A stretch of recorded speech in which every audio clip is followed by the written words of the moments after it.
Alors, Wilson, qu'est-ce qu'on a? Le meurtre d'une patate. Ah, purée. Ce sont les jeux vidéo qui l'ont tué. Comment? Il a essayé de fuir le jeu Limbo et s'est fait écraser par une voiture. Et savez-vous où l'on peut trouver ce cher jeu vidéo? Oui, alors allons-y, enquêtons.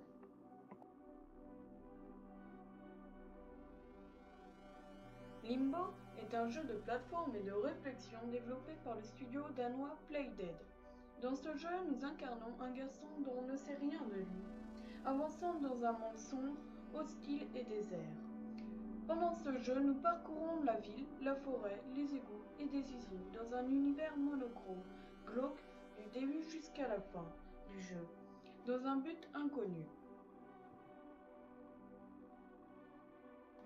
Pour avancer, nous devons multiplier les essais tout en esquivant les pièges, ce qui demande beaucoup de réflexes.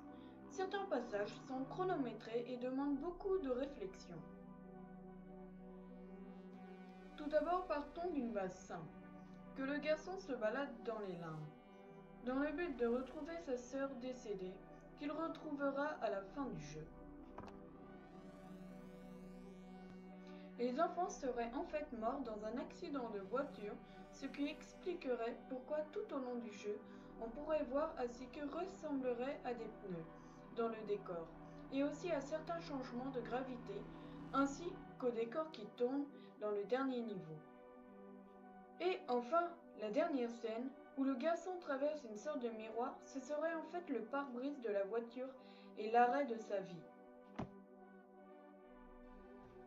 Pour la deuxième théorie, nous allons plutôt parler de sa sœur, qui serait en fait en vie, mais qui ne serait pas sa sœur, mais plutôt sa mère, le pleurant, car on la voit près d'une cabane avec ce qui pourrait s'apparenter à un cadavre à ses pieds. Le petit garçon serait en fait tombé de la cabane et mort sur le coup. En retournant sur le menu, on peut voir l'échelle cassée, la cabane détériorée, et on peut s'imaginer que la mère est morte de chagrin.